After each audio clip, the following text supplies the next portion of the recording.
Do you remember the scary stories you would tell at sleepovers? I do. I specifically remember one in particular. I would be the scary storyteller because I'm a good storyteller.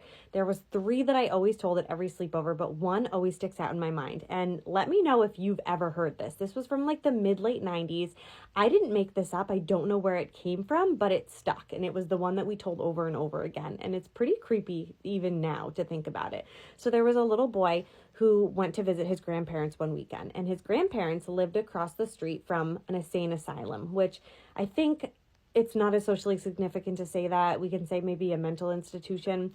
Anyway, he brought his dog with him, and one night it was all over the news that a patient had escaped, and his grandparents assured him, "You're fine, we're safe here, you have your dog, like everything's okay, we're gonna be fine." Okay, fine.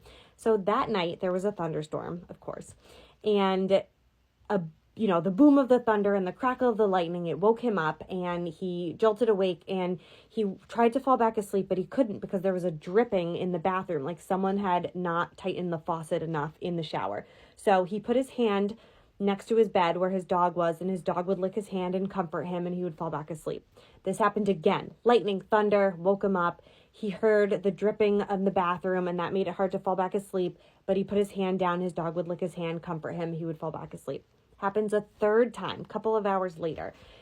He puts his hand down, the dog licks his hand to comfort him, and he's like, you know what, that dripping of the faucet is just so distracting, and I can't fall back asleep. So he hops out of bed, he goes into the bathroom, he opens the shower curtain because he wants to turn the knob to stop the dripping of the faucet, and there he sees his dog,